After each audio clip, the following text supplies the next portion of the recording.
And welcome back to Last Choice TV Reviews, The Winchesters.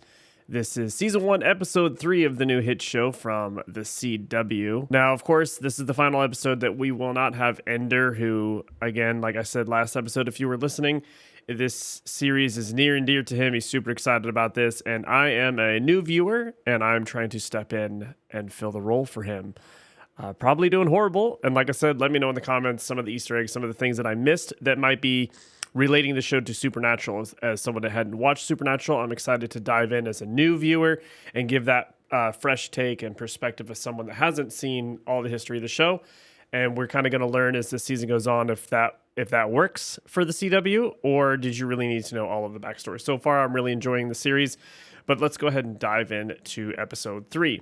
So we see that we are in Topeka, Kansas, back where I believe everything is set and where they're home based out of. We start this scene. There's some CB radio talk, which I thought was really interesting as someone that loved CB radio as a kid. Road trips with my dad, always jumping on the CB, talking to the truckers. I thought this was really cool. And what we have is a scene between, you clearly pick up fairly fast that it's a scene between a mother and a daughter. You've got Big Rig Star and Twinkle Little Star, I think. And they're kind of having a back and forth. And the little girl is upset because she's missing her toy. She wants her mom to come back, help her find what we assume is a toy. In the middle of this, the mom kind of dismisses it and says, we'll find it when we get home. Go ahead and go to bed. Next thing you know, you hear a thud.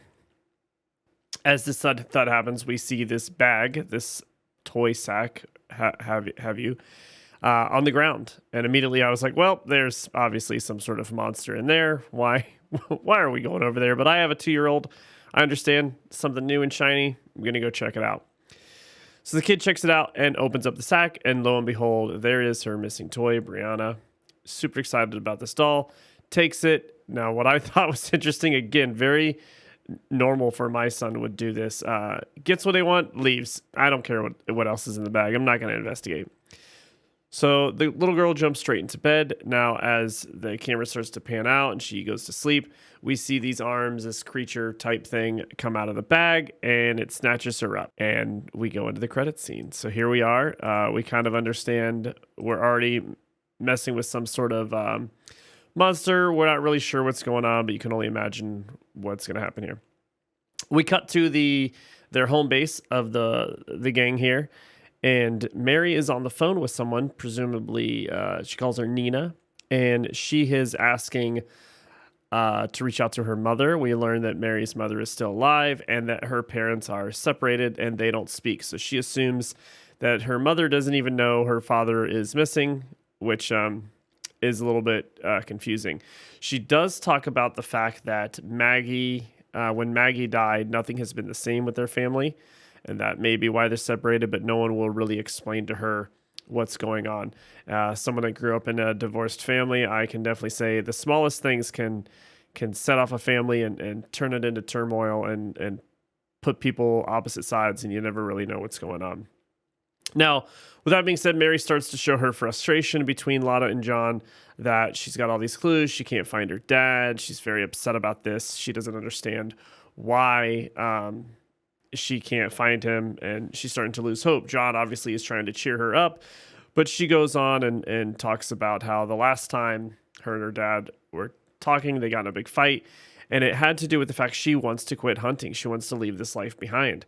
Now, she believes that upset her dad, and he's basically giving her the silent treatment now. John tries to reassure her and says, hey, maybe that's not exactly the case, because maybe your dad's just trying to prove that he can do this on his own. That way you're able to leave hunting and feel good about it. Mary's not really set on that, but Lotta kind of interjects here. She says, hey, you guys have been all over the place. Why don't you take a little bit of a break? Obviously, as a viewer, we know that's not happening. This little girl has just been taken, so clearly the Scooby-Doo gang is going to be on the case very soon. But Lotta suggests a movie, so John says, hey, yeah, let's go to a movie. Lotta obviously sees the tension between John and Mary, or at least knows that John has feelings for Mary, and, Lotta's trying to wingman him here, so wing-girl him. And she suggests the movie. John reaches out to Mary, says, hey, maybe we should talk about going seeing a movie. Should I look what's up? And she says, oh, Mega Man is playing. Why don't you go see it, and I'll continue on this. She walks away. John looks at Lotta, does an imaginary baseball swing, obviously the swing and a miss on trying to get a date. So we follow Mary into this room, and Ada's there, and she basically wants to check in on Ada and say, hey, those writings, have you come to the conclusion of everything? Lotta says, hey, what about this box? Did you figure out how to make the box work again? Remember the monster box that they've already trapped a demon inside from episode 1? We're not really sure. Now, Ada does go on to say, hey, no, unfortunately, I don't know anything about the box or how to make it work better. Lotta makes a joke about it being a paperweight still. But Ada does say, I did learn some things from this crazy writing. Remember, she took the tea in episode 2 and went nuts and wrote all these things down from the demon that had possessed her, the Echo, as she called it. Now, this Echo gave her a lot of clues. One thing she learned is that the 2 demons from episode 1, the one fighting Mary and John and going after them, and then the one that had possessed Ada, which is locked in the box. Remember, that demon is locked in the box. She says they are partners. They are working together. The box was important to them. They were clearly going after the box, which is the same thing Mary's father was at the very start of the pilot episode. That's what he was going after. So she learns that they are together.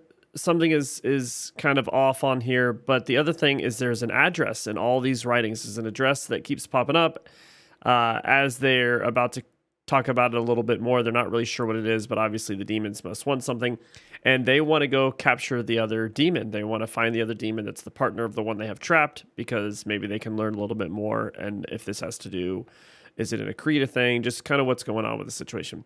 Carlos interjects. He runs into the room and says, hey, Mary, there's a bunch of cop cars. It's like Dragnet. I love the callbacks to all the great shows and stuff. It's a Dragnet scene outside of your house. Don't you look after these kids? She remembers, yes, I look after the 2 kids.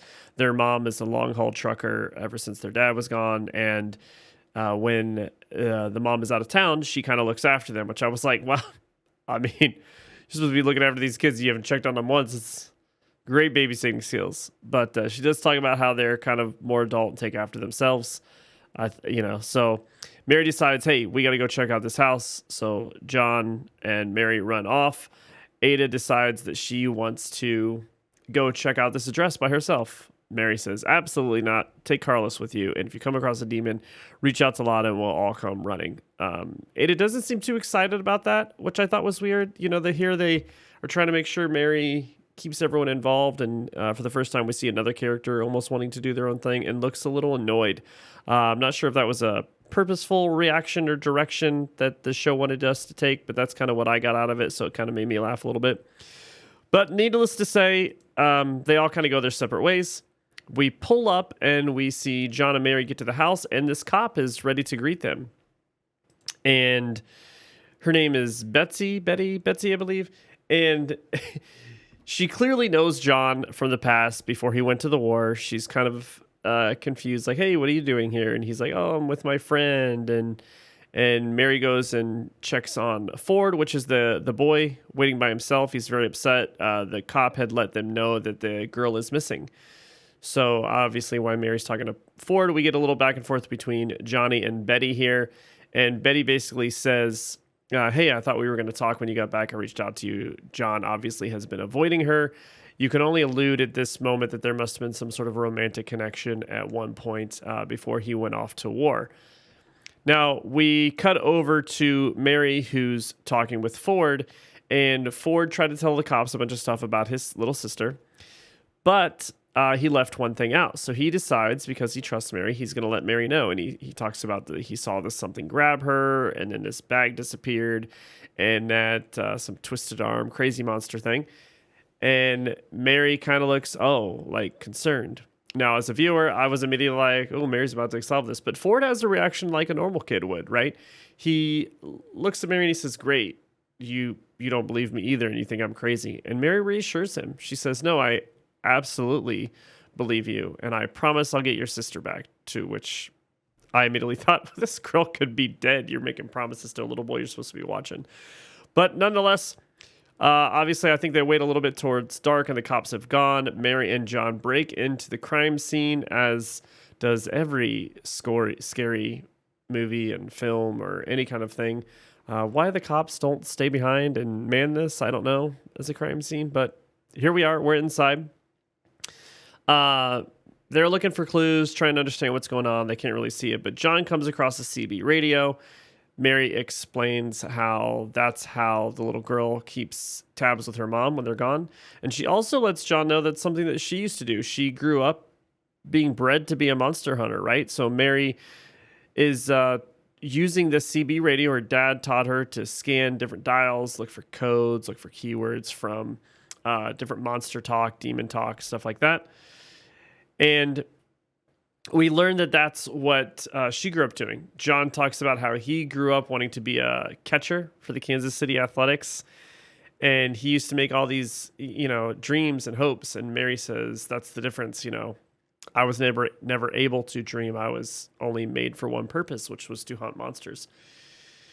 John talks about a list that he had to look for his father. But at the end of the day, you look for so many places, it just becomes a list. And he asks Mary about a list, and Mary kind of thinks he's alluding to the fact that she should just give up looking for her father. And he says, no, that's not what I'm talking about. I am talking about once we find your father, you should start making a list and looking at something that you want to do after we find him and you leave being a monster hunter. And she kind of seems reluctant, but in the middle of this, it seems a little bit reassuring. And again, it's still a little dry between the two characters. I know Ender's waiting for this. I'm waiting for this too, for these two characters to kind of connect. But as they're leaving, Mary finds a piece of the bag. So a magical disappearing bag from a monster now sheds and leaves behind pieces and parts. Not really sure about that, but Mary takes it and they're going to go. And as we start to go into our first little bit break on this, you see this monster's lair. It cuts to this lair. There's these stuffed animals and all these things all over the place. The monster is hunting. Looks like he's hunting for something. We're not really sure, but as he gets close to this pile of stuffed animals, you see the eyes of the little girl right in the middle of them. Now we cut back to Mary's house, which is next door to where Ford and his little sister live. And Mary is hanging up these little bags. She explains to John that they're for protection. Of course, the house is completely safe with monsters, but a little extra protection doesn't hurt. She asks John to go hang one up. He walks by Ford. Ford kind of freaks out because it is disgusting smelling. I can only imagine what this must smell like. Ford is confused, like, well, if you're hanging that up, like obviously something more is going on here. He kind of alludes to possibly a monster club, and John and Mary reluctantly just kind of give up, and they say, hey, that's exactly what we're doing. It is a monster club. We hunt monsters. That's what we do. Mary assures him that's what her and her friends do. And she wants to let him be a part of the club, but he has to stay at the house. But it's also a secret. And I thought, kudos to her. She's going to let this kid in. I don't know if we're going to have if Ford becomes maybe 2-3 seasons from now, he grows up a little bit and kind of joins the gang, or if this is going to be a standalone and these kids go off and do their own thing. But they make a little pact here. And then they move forward. Next, we cut back to, we finally see where Ada and Carlos are. They're waiting outside this warehouse. And Carlos is just moaning, referencing music and songs and bands again. He doesn't want to be there. He's just bored. It's this repetitive theme I think we're seeing episode after episode with Carlos, which I love the character, but it is starting to wear on me a little bit, I'll be honest. I wish he would just brighten up just a little bit, I guess, maybe think a little bit positive. But he talks about wanting to break in and go after, see what's in this place. They're waiting on this demon or hoping to see this demon. Sure enough, in the middle of this conversation, this demon rips off the van door, starts fighting with Carlos. Now, Carlos is all, smug. He pulls out his water pistol that we saw from episode 1, starts squirting holy water on this demon. Now, the demon just kind of laughs it off. It looks like, obviously, he squirts him a couple times, very annoyed by it, but it's not really affecting him, which I thought, okay, maybe this must be, as someone new to the show, I'm looking at this like, okay, maybe this must just be a more powerful demon. And that's something obviously Supernatural fans would understand. For me, it's a little bit off the wall. But while they're fighting, Carlos is kind of losing the battle here. Ada grabs him and pushes him into the back of the van, and he can't get out. He's trying to get out of the van. He can't get out. And we come to find out that there is a trap back there. And how did Ada know? Carlos is like, how did you know that I had a trap back there? And she's like, well, we went across 3 state lines, so obviously I saw your thing hanging from the ceiling. What else am I going to do? Now, Carlos wants to take the demon and go meet up with the rest of the gang. And Ada says, hold a minute. Why don't we go someplace quiet and we'll work on it himself? And I thought, oh, okay, this can't be good. Maybe she's still upset. The demon that possessed her, I thought, is there something going on that's affecting her? Maybe part of the old demon can still work with her, and maybe she's going to change sides. I was definitely a little bit nervous here. Wasn't really sure why Carlos would agree to do that without bringing in the rest of the group, especially after an episode where all Carlos did was moan and whine and bitch about Mary wanting to do everything her way, and they didn't consult the group. So thought this was a little bit strange. Now, we cut back to Mary and Lotta and John. They're trying to understand the sack. Of course, Lotta, with all her books, she finds out that, okay, this is a monster called Bori Baba. Essentially, what he does is if a kid or somebody, especially kids, wants their sack or is missing something, right? It's essentially something that they desperately are missing. For example, the beginning of the episode was the doll that the girl was missing. So we learn that if something is missing, this Bori Baba will appear with a sack and put this item there for the kid to find it or someone to find it. And when you go and you take that item, something you desperately miss or need, that's when Bori Baba strikes, brings you into the sack, takes you to their lair. Now, especially with kids, what Bori Baba really enjoys doing, and this is something that Lotta says that she learned from her parents as like a folk tale, kind of a scary story growing up, that maybe there is more to that as well as far as the folk story. But Lotta says she doesn't know a whole lot, but she does know that Bori Baba likes to play with her, she likes to play with their food. So they will basically bring, and you saw that earlier in the episode, where the little girl's hiding with the stuff and Bori Baba is basically hunting. It has the girl already, but it likes to hunt for its food. It likes to play a game. It likes to kind of attack in that way. And eventually it will devour the food, hunt it, kill it, and whoever is down there will be gone. Now, John says, hey, that's great. Why don't we ask your folks, Lotta, see if we know a little bit more information? And Mary kind of shrugs her shoulders and like, way to put your foot in your mouth. And they let John know that Lotta's parents are dead. They died some years past, and that's just how it is. So we kind of left with a little somber. John feels kind of dumb for not knowing that Lotta's parents were gone, and they just kind of all shrug and they move forward there. Now we cut back to Mary's house. Of course, anyone with a brain could see this coming. Ford is in this house protected by all these little sags and bags, monster traps everywhere. And we hear that thud, that bag sound. And of course it's outside. And what does every kid do? Doesn't listen to what an adult says. Goes outside, sees the bag, decides to leave the house. And of course the camera pans up to make sure that we know as a viewer that he's now left the protection of this hanging ornament trap thing that Mary set. Now he opens the bag out on the porch and he sees a little hair clip. I'm assuming that's a hairpin or hair clip of Carrie, which is his sister. And as he's about to be excited and think, okay, I'm going to find Carrie, the monster reaches out of the bag, pulls him in, bag disappears. Now Mary and John are back at Mary's house looking for Ford. They're going to bring him some food, but they don't see him. Obviously we know he's gone, but as they're looking for him, there's a knock at the door. John goes and answers the door because it's Betty, and Betty is just kind of stopping in, wants to check out, see how Ford is. In the meantime, the angles are back and forth. You see Mary go look. She finds the bag. She realizes Ford is gone, and she's got crazy ideas. I was confused that the bag was still there this time. I thought the whole thing disappeared, but I'm going to stop trying to poke holes in this. We go back out to the front porch, and John and Betty are talking. We learn that obviously there must have been a lot more because Betty basically says, hey, I thought we had a deal when you got back from the war. We were going to have a talk. John finally kind of comes clean a little bit. Doesn't quite say some monster hunter. But he says, hey, just some stuff came up with my dad. I've been looking for him ever since I got back. I've really been wrapped up in that. Whatever we had before, there's no hard feelings for me. I hope there are none for you as well. Betty essentially just kind of reluctantly you can see that she cares. Now she's got her hair down. I like the direction choice there. Her hair was up at the beginning when we first saw her. Now her hair is down. That's a clear indication of kind of like she's being vulnerable, I believe, is what they're trying to allude with this scene. And she just kind of looks sad and disappointed. She really wanted to talk with him. I think there's definitely some feelings from whatever was there before.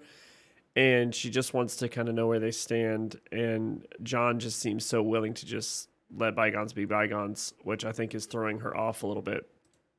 Now she leaves and John goes inside and he can't see Mary. But all of a sudden, Mary starts talking about... or Mary's voice comes through, and you can clearly hear it's a CB. So I was like, well, obviously she's over in the girls' room, and I thought, all right, this is obviously is going to go bad. John starts to freak out, and essentially Mary says, we don't know how to protect the kids or get the kids or even kill this thing, but Bori Baba has taken the girl, and I need to get them back. So she decides she's going to think about something that she really misses.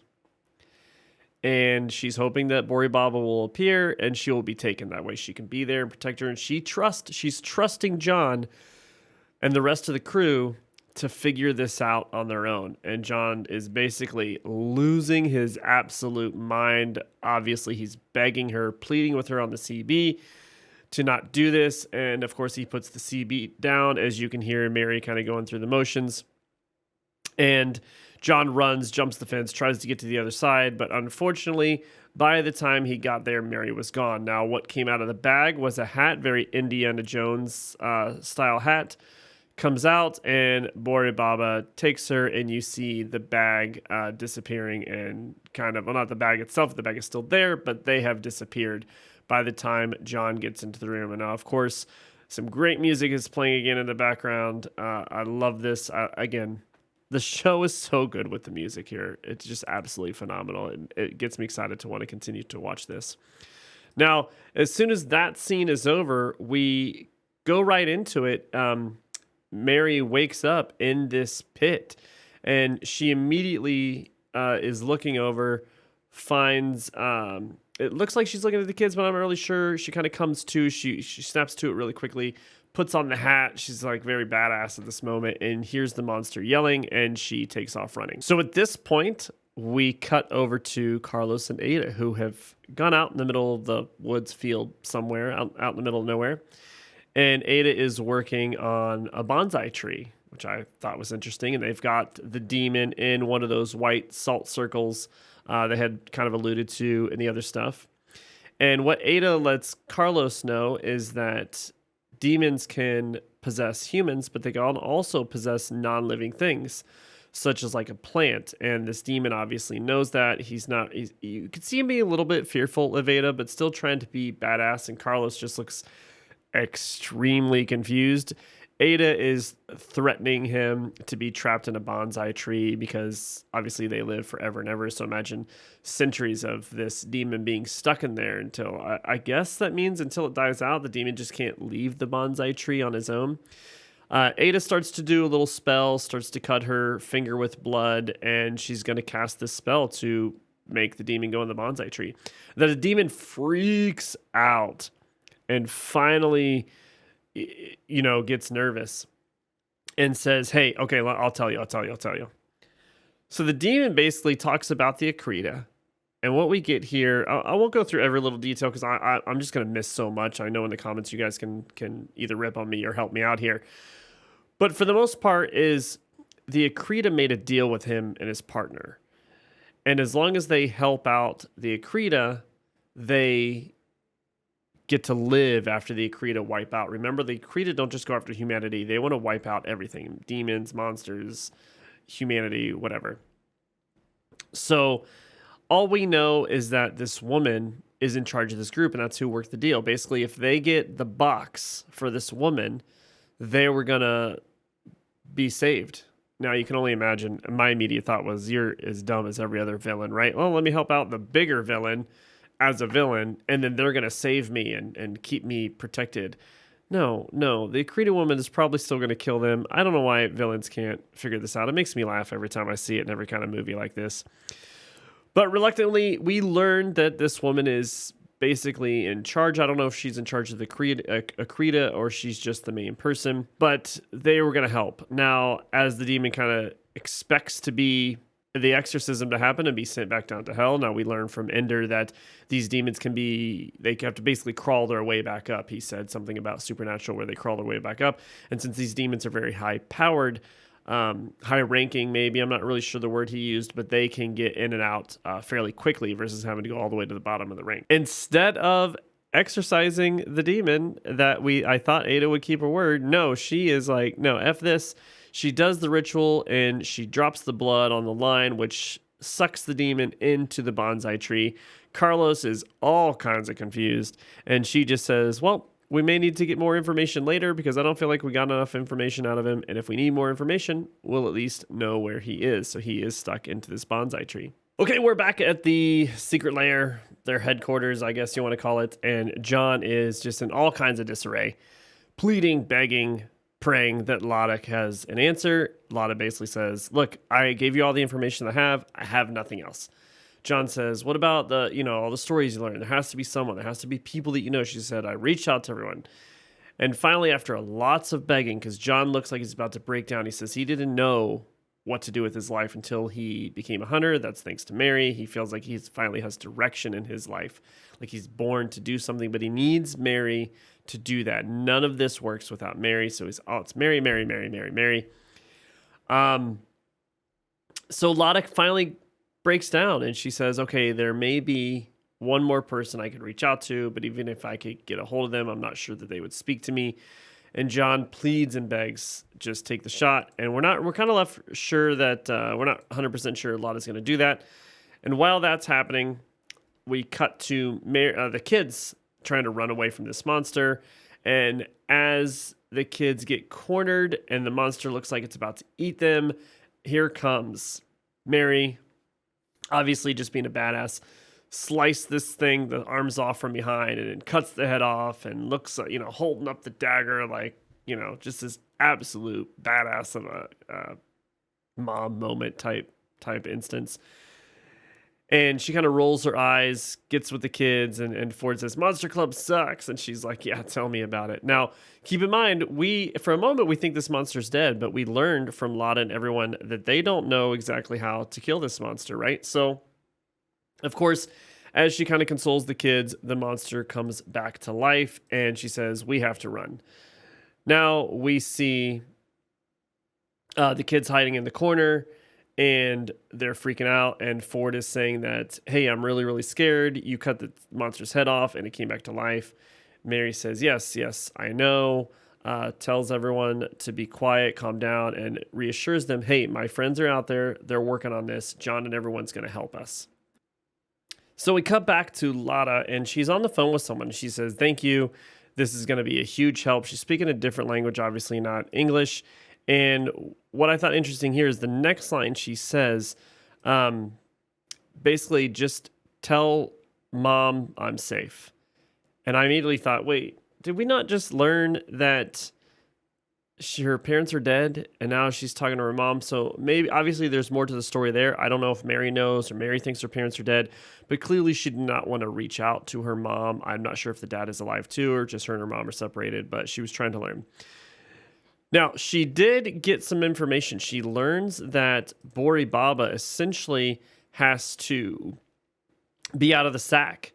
And if Bori Baba is out of the sack, it's vulnerable and you're able to kill Bori Baba. The problem is if you get Bori Baba out of the sack and you kill Bori Baba, everything in the sack, in the lair, it's going to die. So she says, hey, we have to get Mary and the kids out first before we lure Bori Baba out. And we don't really know how to do that, to separate them. And John says, well, hey, how do we help them? And Lotta basically says, what happens is you have to willingly give up the item that got you in Bori Baba's lair to get out of there. So you've got the doll that the girl really missing. Every kid obviously has their favorite doll or favorite stuffed animal, something. Ford was missing his sister, so he's got the beret, the Brett, and Mary has this hat that she was missing. So that's all we know at this point. But they don't know how to communicate. Obviously, they can't call on the phone. They can't do their typical walkie-talkie stuff, so they're not really sure. But John has this crazy idea that he can use the CB radio. And I was like, okay, sure. The CB radio is going to work. They basically try to make it make sense. Lotta explains that it's radio waves, and in his lair, radio waves should still work. So again, we have John going through the dial. He's trying to reach out to Mary. All of a sudden, they hear the noise. They hear the CB radio coming through. She's like, oh, God, that's John. So Mary takes the kids. They run to this other room. They lock themselves in. They're kind of fighting this Bori Bob a little bit. Now, once they get connected, Mary's all excited. She says, what took you so long? And they have a little heartfelt moment. Obviously, these characters are really starting to depend on each other, it sounds like, right? So John explains really quickly, hey, you just have to give up what they have that got you in there. You have to be willingly ready to give it up. Now, it's funny because Mary, just like I would have thought, well, I don't know how I'm going to get this little girl to get rid of this stuffed animal. And she immediately turns around, looks at, and man, this girl just snaps this thing in half and was like, time to go home. Screw this little doll. And the boy, the exact same thing, breaks the bread. He doesn't need it anymore because he has found his sister. He's not missing that. And they immediately, boofs, puff of air, and they are back with Lotta and John. Now, John says, okay, Mary, what did he tempt you with? And she is trying to burn the hat. She just wants to light it on fire. Now, she's not able to burn. You can see this flame just deflecting. The hat doesn't want to burn it. And John's trying to understand. Bori Baba is trying to fight her, grabs her leg, and she's got to fight him off a little bit. But what we learn is that this hat is basically a tie to her father. And she doesn't want to give it up. She doesn't know how to give it up. Now, John is trying to help her, guide her through this, because it's almost like hope is lost, right? And we understand that if she gives up the hat, that means she finds her dad, and then she gives up hunting, and she's scared. She's not like John. She didn't grow up with any other hopes and dreams, being an astronaut, a baseball player, a firefighter, none of that stuff, right? She just knows hunting. So she's lost. She feels like if she gives this life up, there is nothing for her. She can't find anything at all. John basically reassures her and says, that's not how it is. You need to find a way to give this up. You have to truly believe it. And eventually they are able to do that. She works through this. She lights the hat on fire, and she immediately comes back now as they all grasp in arms. They're very excited. I find it interesting. They didn't have to lure Bori Baba out at all. This guy was just so pissed off. He came after them. In the middle of all this, you see they end up cutting his head off, and they're all excited, and they've killed Bori Baba, and all is happy now. Now, I thought was really funny, the little girl steps on Bori Baba's head and like hates him. I thought that was really cute. The girl gets the last kick in. And so here we are. Everyone kind of embraces. We're all excited, and we're happy.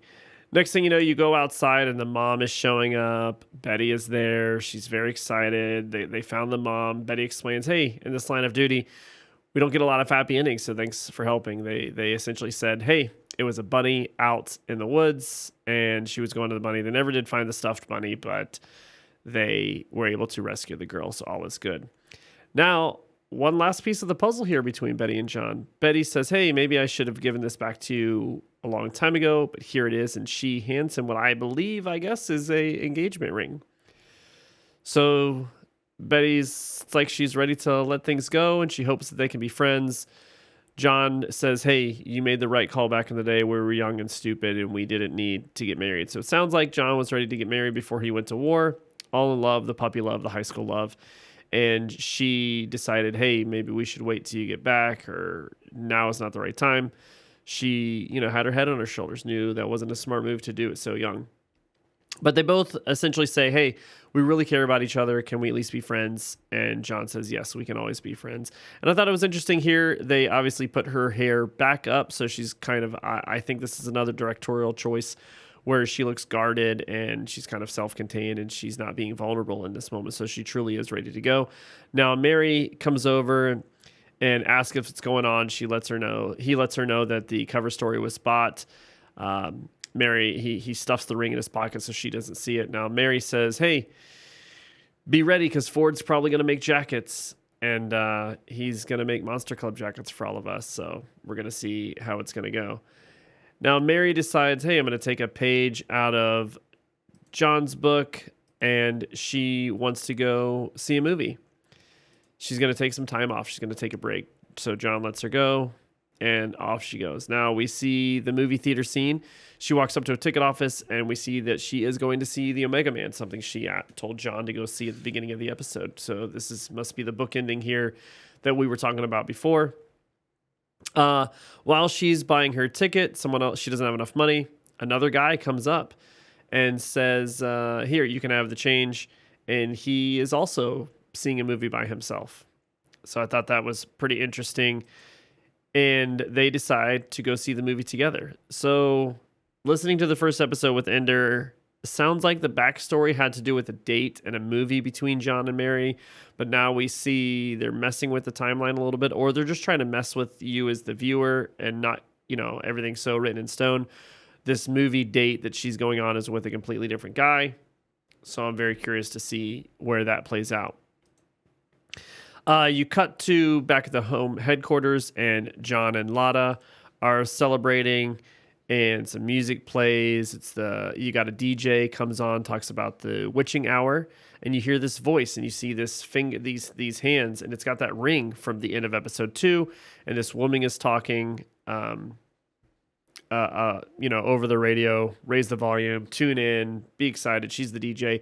Now I immediately thought, okay, this must be the woman in charge of the Akrita, because of the rings, but I'm not 100% sure, but I'm pretty sure what is going on there. And then we cut to John. It goes back and forth. John is outside. He's burning the head of Bori Baba. And next thing you know, we see this girl walking outside of the DJ booth, but this demon, this monster, spider-like looking monster, had gone up to the burning barrel and essentially got the head or a piece of this burning cloth, which was Bori Baba, and brought it all the way to the woman that was the DJ. At this point, she pulls out that little bottle from the end of episode 2, and you see another red orb gets sucked into this bottle. She closes up the bottle. The spooky girl is playing the music playing in the background. Red hair, kind of wavy hair, very smiley. She's very excited. And that is how the episode comes to a close. So now we have put a face to this girl. My initial thought, this is just my guess, I don't know a lot about the show, like I've said multiple times. I feel like this girl could be Maggie, and I could be way off. Maybe you guys know a lot more than I do. I thought this might be Maggie or Mary's mom, or somebody related in relation to Mary that's going to really throw them off that this demon has possessed. Remember, the demon said in the middle of this episode that the Akrita is taking a page out of their book and they're possessing humans. So this is obviously probably going to be somebody that the group knows, and I would allude to it being Mary, whether it's Maggie, whether it's her mom, something like that, or it could be completely out of left field, and I don't know. And if you guys know definitively, reach out to us, let me know. I would love to be set straight. With that being said, that is the end of episode 3, the breakdown and review here. I hope I did good filling in for Ender. I'm super excited to have him back next week, and we can kind of banter back and forth because he's going to know so much more than I did. He's going to be able to relate all the Easter eggs to Supernatural and kind of what we learned. And again, I'm just excited for the ride as we take it and learn as this new series is coming out. With that, my name is James III. Don't forget to look up all of our podcasts on thelastchoicenetwork.com. We've got anime, horror, another TV series with House of the Dragon, video games. We're all over the place. A sports podcast from Ohio and a new podcast, Death on Destination, where 2 travel advisors talk about deaths at famous tourist locations. Hope everyone has a good rest of the morning, afternoon, or evening, whenever you're listening or watching. And we will see you next time. Peace.